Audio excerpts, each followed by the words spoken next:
په افغانستان کې د اسلامي امارت د واکمنۍ لخوا پر دوو برخو تازه بندیزونه ولګېدل. نوموړې واکمنۍ د واده پر هوټلونو څه ډول بندیز لګولی؟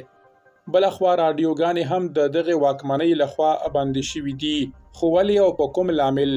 بشپړ جزئیات په ویډیو کې تر پایه وګورئ. پاتمنو لیدونکو ستړي مه شئ. پر هوټلونو د بندیز خبر لرو، خو پیل د راډیوګانو پر بندیز کوو. په دایکنډي او بامیانو ولایتونو کې د نسیم په نوم یوې خصوصي راډیو تر 14 کلن فعالیت وروسته 13 ورځ خپل نشرات بند کړل.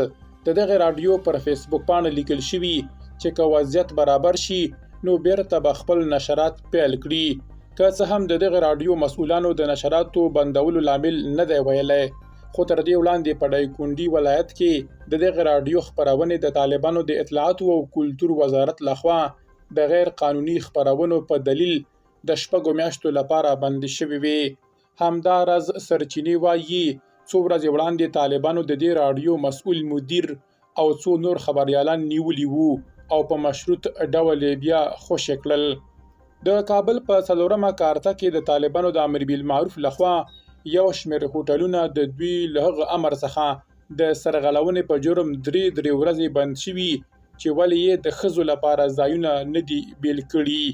د امر بالمعروف د دغه بندیز پر بنسټ تر دې وروسته د یوې کورنۍ نارینه او ښځینه غړي هم په هوټلونو کې یو ځای نشي کېناستی، او دا چې ځینو هوټلونو تر اوسه دغه جلا ځایونه نه دي جوړ کړي نو بند کړای شوي دي.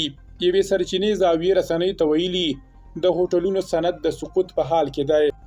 امر بالمعروف د ښځو لپاره په بیلو ناستو کې د ښځینه کارمنانو مقررول شرط ګرځولی، خو ښځینه کارمنانې د ماسخوتن له 8 بجو وروسته په هوټل کې نشي پاتېدای.